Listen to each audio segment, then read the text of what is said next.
அடுத்து திருவள்ளுவர் கன்ஃபியூஷன் என்ற தலைப்பில் ஐஸ்வர்ய பிரதினா அவர்களை கற்றல் வழங்க அன்புடன் அழைக்கின்றோம்.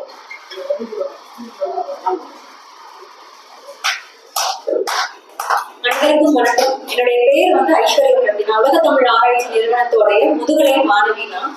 முதலில் என்னுடைய கட்டுரையை தெரிவு செய்து அறிஞர் பெருமக்கள் மத்தியிலே என்னையும் நிற்க வைத்து அழகு பார்க்கும் தலைநகர் தமிழ் சங்கத்திற்கும் உலக திருக்குறள் மையத்திற்கும் என்னுடைய நன்றியை நான் இங்கு தெரிவித்துக் கொள்கிறேன்.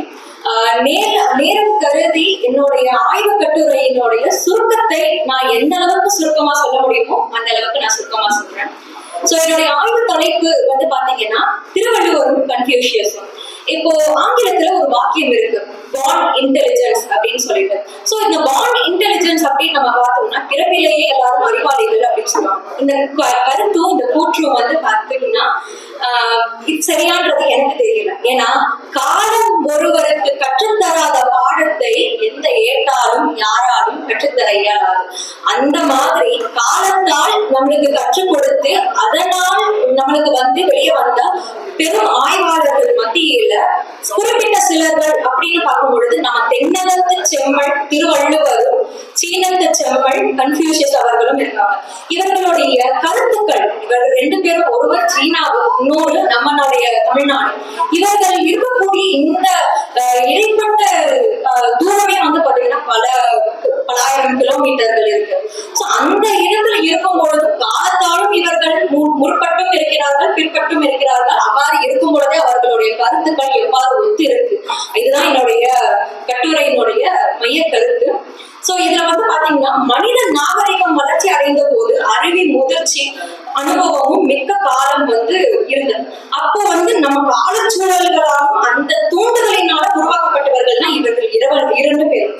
இதுல பாத்தீங்கன்னா கடவுள் கோட்பாடு நம்ம எடுக்கும் போது இவர்களுடைய கருத்து எந்த அளவுக்கு இருக்குன்னு நம்ம பார்க்கணும். ஆனா இதுலயும் சில முரண்பாடுகள் என்ன அப்படின்னு பார்த்தோம்னா, இருவருமே எந்த கடவுளினுடைய பெயர்களையும் குறிப்பிடவில்லை. எந்த சாதி, எந்த மதம், எந்த ஒரு பெயர்களையும் எதிலையுமே குறிப்பிடவில்லை. ஆனால் இருவர்களும் கூறிய கருத்தில் ஒன்று தெளிவுபடுகிறது என்னவென்றால் ஆதிபகவன் ஒருவன் மட்டுமே, இறைவன் ஒருவன் மட்டுமே அப்படிங்கிற ஒரு கருத்தை தான் இங்க முன்வைக்கிறார்கள். அதற்கு ஒரு உதாரணமாக நம்மளுடைய திருவள்ளுவர் கூறுகிறார், அகர முதல எழுத்தெல்லாம் ஆதிபகவன் முதற்றே உலகு அப்படின்னு சொல்றார். அதுல பாத்தீங்கன்னா ஆதிபகவன் ஒருவன் மட்டுமே இங்கு நம்மளுக்கு கடவுளாக இருக்கப்படுகிறார் அப்படின்னு சொல்றாங்க. இதையே நம்ம சீனத்து செம்மல் என்ன சொல்றாங்க அப்படின்னு பார்த்தோம்னா என் குணத்தான் அப்படின்னு சொல்றாங்க. இங்க யாருமே கடவுளுடைய பெயர்கள் சொல்லல, ஆனா அவர்களுடைய கருத்துக்கள் இங்க ஒன்றுபட்டுதான் இருக்குது. அதே போல பார்த்தோம் அப்படின்னா அறம் பற்றிய சிந்தனைகளும் இருவர்களுக்கு இடையே பாத்தீங்கன்னா ஒற்றுமையாக இருக்கும். மனிதன் புரியும் ஒவ்வொரு செயலுக்கும் அடிப்படை அவனது எண்ணம் தூயதாக இருக்குமானால் சொல்லும் செயலும் தூயதாக அமைதல் இயல்பான ஒரு விஷயம். ஆகவே எண்ணம் எழுமிடமாகிய மனம் மாசிலாம் இருதல் அறம் என்கிறார் வள்ளுவர். அதைத்தான் மனத்துக்கண் மாசில நாதல் அனைத்தரன் ஆகுல நீரப்பிடர் அப்படின்னு சொல்றாங்க. இதையே நம்மளுடைய கன்ஃபியூஷியஸ் அவர்கள் எவ்வாறு சொல்றாரு அப்படின்னா, அமைதியுடைய நடத்தை, தாராள மனப்பான்மை, நேர்மை, முனைப்பார்வம், அன்புடைமை ஆகிய ஐந்துமே அறத்தின் இலைகள் அப்படின்னு சொல்றாரு. இவ்வாறு ஒவ்வொரு காலகட்டத்திலும் ஒவ்வொரு சூழலிலும் அவர்களுடைய கருத்துக்கள் ஒன்றியமைஞ்சிருக்கு. இதத்தான் பாத்தீங்கன்னா நம்மளுடைய பெரியவர்கள் சொல்றாங்க, எங்க இருந்தாலும் அறிவுடையவர்களுடைய எண்ணங்கள் ஒத்தே இருக்கும் அப்படின்னு சொல்றாங்க. இது காலத்தால் கொடுத்த காலமே. முடிவுரைக்கு வந்துடுறேன், ஏன்னா காலம் நேரம் கருதி. இதுவரை பாத்தீங்கன்னா இருவரும் பல்லாயிரம் மைல்களுக்கு அப்பால் வாழ்ந்தவர்கள் என்றாலும் அந்த சூழல்கள் அவர்களை ஒன்றிணைத்து நமக்கு பெரும் உலகத்து பொதுமுறையான திருக்குறளையும் கன்ஃபியூஷியஸ் விட்டு சென்ற கடவுள் கோட்பாடுகளும் நமக்கு அருளிருப்பாங்க.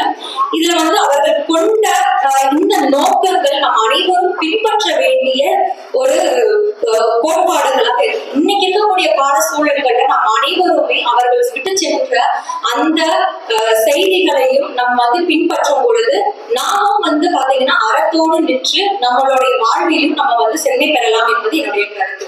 அனைவருக்கும் நன்றி.